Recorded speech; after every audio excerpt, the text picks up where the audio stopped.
आज हम लोग क्लास 11 का चैप्टर जो पढ़ रहे हैं वो कैश बुक पढ़ रहे हैं। और जो कैश बुक है वो चैप्टर आपका चैप्टर 12 है। चैप्टर 12 में कैश बुक पढ़ रहे हैं, नहीं रोकड़ वही पढ़ रहे हैं। डॉक्टर एसके सिंह का बुक हम लोग पढ़ रहे हैं। क्लास 11 का पहला क्वेश्चन सॉल्व करने जा रहे हैं, लेकिन पहला क्वेश्चन सॉल्व करने से पहले आपको बता दें, यदि आप हमारे चैनल में नए हैं तो हमारे चैनल को सब्सक्राइब कर लीजिएगा, वीडियो को शेयर कर दीजिएगा। यहाँ पर आपको हर दिन आपको सीखने को मिलेगा कॉमर्स और कंप्यूटर का हर एक यूनिक चीज। चलिए स्टार्ट करते हैं। क्वेश्चन नंबर 1 है और हम लोग बना रहे हैं कैश बुक। कैश बुक पढ़ रहे हैं तो कैश बुक ही बनाएंगे। ये आपका फॉर्मेट है, ध्यान दीजिएगा।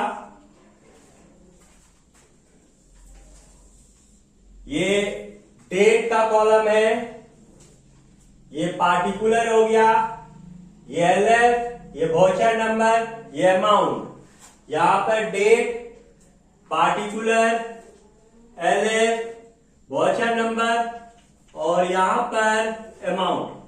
चलिए लिख देते हैं। यहां पर ध्यान दीजिएगा, ये date, particular, LF, voucher number, amount. यहां पर भी डेट,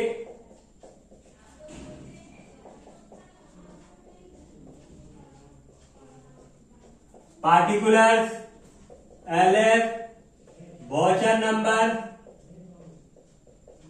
अमाउंट। यहां पर 2 होता है और यहां पर बाय होता है। ध्यान दीजिएगा, समझने का कोशिश कीजिएगा। कैश बुक हम लोग बना रहे हैं, 2 में बैलेंस बीडी होता है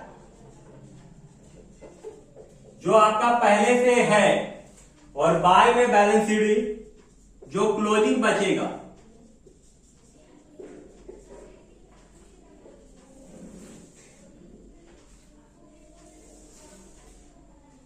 अब कैश बुक का नियम क्या होता है, क्या होता है इसमें, जो पैसा आपके पास आ रहा है उसको 2 साइड में और जो पैसा आप खर्च कर रहे हैं उसको बाई साइड में। कहने का मतलब, यदि पैसा किसी भी रूप में आपके पास आ रहा है, आपके अकाउंट, आपके नगद आ रहा है, तो उसको हम लोग 2 में लिख देंगे। और आप किसी भी कारण से नगद खरीद रहे हैं तो उसको बाय में लिखेंगे। पहला क्वेश्चन हम लोग समझते हैं। पहला क्वेश्चन है, यहां पर लिख रहा है 1 जुलाई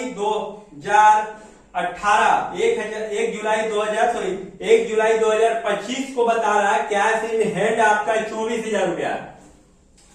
यानी यहां पर 1 जुलाई 2025 कैश इन हैंड मतलब पहले से आपका पास है 24,000 रुपया। फिर लिख रहा है 5 जुलाई को बाबू से रोकड़ प्राप्त हुआ, यानी कैश रिसीव फ्रॉम बाबू। बाबू से पैसा मिला, तो जब मिलेगा हमको तो आ रहा है मेरे पास कैश, तो हम लोग 2 बाबू लिख देंगे। 2 बाबू अकाउंट।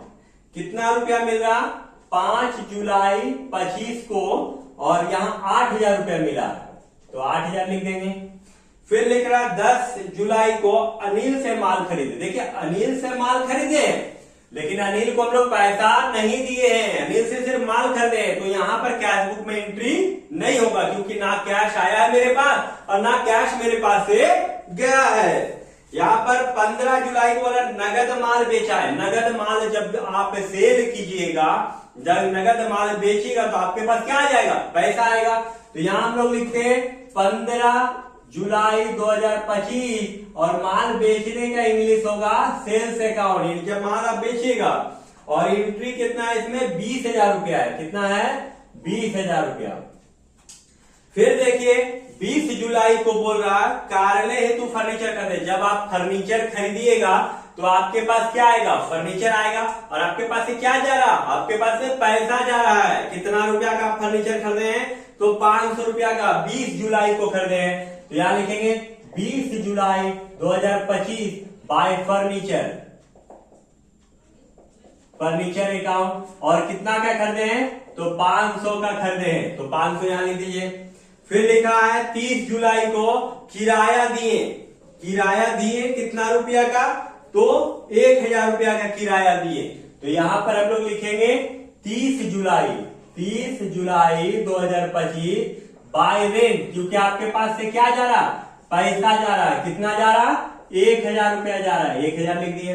अब देखना है कि क्लोजिंग कितना बचता है, तो देखिए 24,000 और 8 32,000, 32 और 20 52,000, यानी टोटल आपका टू साइड का टोटल 52,000 आ रहा, तो बाई साइड में भी आपको लिख देना है 52,000। अब 52,000 रुपया में 500 और 1,000 1,500 रुपया घटा देंगे, तो यहाँ पर क्लोजिंग जो बचेगा 50,500 जो आपका आंसर है। और इस सीडी से फिर यहाँ बीडी करना होगा, जुलाई के बाद कौन सा मंथ आता है अगर, तो यहाँ पर बीडी हो जाएगा टू बैलेंस बीडी कितना 50,500। तो इस तरह करके आप कैश बुक आसानी से बना सकते हैं, बहुत ही आसान है। और ये यदि आपको दिक्कत हो रहा तो आप कमेंट कर सकते हैं। वीडियो को पूरा देखने के लिए धन्यवाद। लेकिन आपको बता दें, यदि आप हमारे चैनल में नए हैं तो हमारे चैनल को एक बार सब्सक्राइब जरूर कर लीजिएगा।